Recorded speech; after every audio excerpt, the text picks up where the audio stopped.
નમસ્કાર, YNN ન્યૂઝમાં આપનું સ્વાગત છે। સમાચારમાં વાત કરીએ તો વડોદરાના ગોત્રી ગાર્ડનમાં વોકિંગ ટ્રેક ઉપર ભ્રષ્ટાચારનો ભૂવો પડ્યો છે, જેને લઈને સ્થાનિક રહીશોમાં અને મોર્નિંગ વોકર્સમાં ભારે આક્રોશ જોવા મળી રહ્યો છે।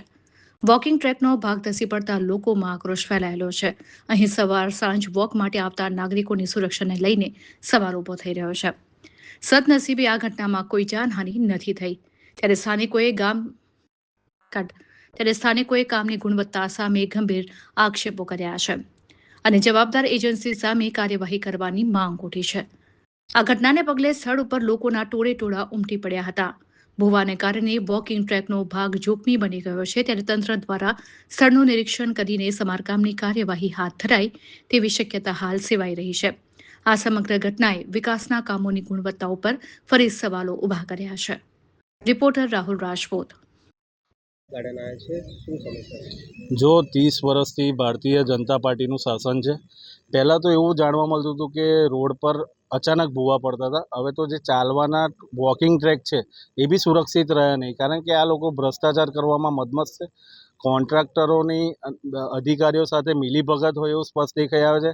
જે લોકો આરોગ્ય સુધારવા આવતા હોય એની જગ્યાએ મને તો એવું લાગી રહ્યું છે સ્પષ્ટ કે લોકો જે આ વેરો ઉઘરાવ્યો છે, વેરાનું વળતર મળવાની જગ્યાએ લોકો હાથ પગ ટાટિયા તોડવામાં આવતા હોય એવું સ્પષ્ટ દેખાઈ આવે।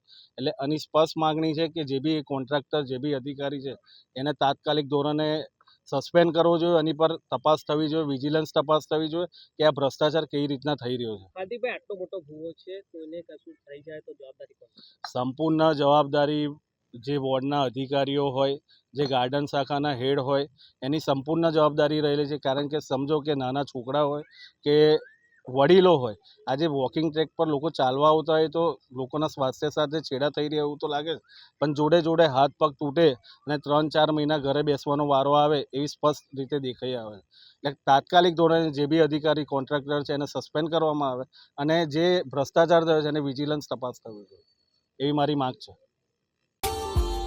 Subscribe now and press the bell icon. Never miss an update.